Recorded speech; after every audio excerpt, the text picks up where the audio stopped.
Hello बच्चों, welcome to the उड़ान classes. Class 6 mathematics chapter number 1 का एक नया टॉपिक मैं लेके आई हूँ, आपके साथ शेयर कर रही हूँ।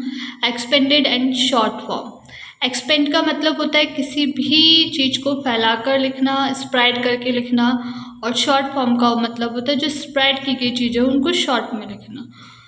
ठीक है, तो इस साइड देखिए मैंने लिखा है एक्सपेंडेड फॉर्म। तो 2, 3, 5, 0, 6, 0 का एक्सपेंडेड फॉर्म किस तरीके से होगा। तो पहले मैंने जो नंबर्स मुझे दिए हैं मैंने उसको रेड मार्कर से लिखा है ताकि आपको अच्छे से समझ में आ सके। फर्स्ट नंबर आपका 2 है। 2 के पीछे कितने डिजिट है? 1, 2, 3, 4, 5। तो मैंने कितने जीरो लगा दिए? 5।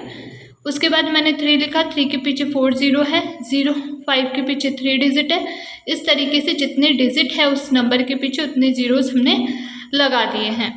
सेकंड क्वेश्चन में भी हमने सेम ही किया है, 1, 2, 3, 5, 3, 4, 5 के साथ। इसी तरीके से शॉर्ट फॉर्म देखिए, शॉर्ट फॉर्म में क्या होगा, जैसे कि आपने नंबर्स लिख दिए। यहाँ सबसे ज़्यादा कन्फ्यूज़न रहता है बच्चों को, तो मैंने इसका ट्रिक बताया है। देखिए सबसे पहले जैसे जो नंबर दिया है, जैसे 4, 5, 1, 7 हमने लिख दिया।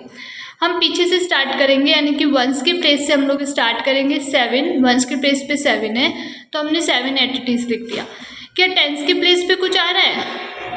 100 के पास कितने जीरो आ रहे हैं? तो 2 डिजिट होनी चाहिए, बट हमारे पास कितने डिजिट है? एक ही डिजिट है 7, तो हमने एक जीरो लगा दिया। तो देखिए 1 लिखने के बाद 2 डिजिट हो गई। इसी तरीके 5 के बाद 3 डिजिट आ रही है तो 1, 0, 7 3 डिजिट आ ही रही है, तो हमें कोई भी जीरो ऐड करने की ज़रूरत ही नहीं है। 4 के बाद देखिए 4 के पास कितने जीरोज़ है? 4 के पास 5 जीरोज़ है। 5, 1, 0, 7 तो हमारे पास 4 ही डिजिट हुई, तो मैंने एक ज़ीरो क्या किया? बीच में इंसर्ट कर दिया। तो इस तरीके से इसकी शॉर्ट फॉर्म हो गई। सेकंड में भी आप सेम चीज़ करेंगे तो आपको ये समझ में आएगा कि हाँ, जहाँ हमको जितने ज़ीरोज़ है उतनी पीछे डिजिट होनी चाहिए, नहीं है तो हमें ज़ीरो को इंसर्ट करना है। अब इसके बाद मैं आपको कुछ क्वेश्चंस दूंगी, वो क्वेश्चंस आपको देखने हैं और जल्दी से कमेंट में आंसर लिखने हैं। और जो चीज़ समझ नहीं आती है तो आप कमेंट बॉक्स में कमेंट लिखिए, मैं उस चीज़ को, उस डाउट को क्लियर करने की कोशिश करूँगी। Thank you.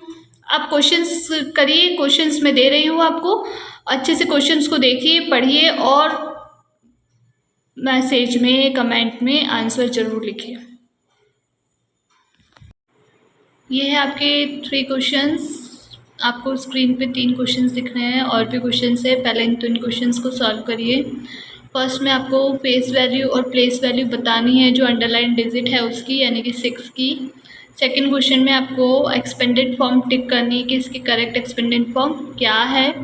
थर्ड में आपको प्लेस वैल्यू 8 और 6 का प्लेस वैल्यू निकालना और दोनों के डिफरेंस कितना आता है, यानी कि सब्ट्रैक्ट करने पर कितना आता है, वो आंसर आपको मुझे कमेंट में बताना है।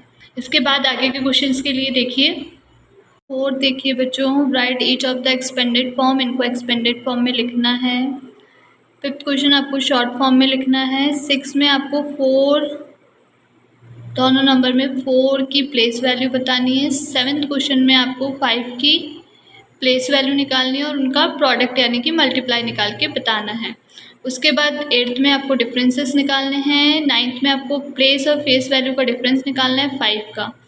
और सबसे अच्छा क्वेश्चन मैंने जो दिया है कि which digit have the same face and place value in this, किन डिजिट की सेम फेस वैल्यू भी है और प्लेस वैल्यू भी है, वो आपको बताना है। आज के लिए इतना ही। Bye bye, take care. Channel को लाइक एंड सब्सक्राइब करना ना भूलें, बेल आइकन को क्लिक करना ना भूलें। Thank you.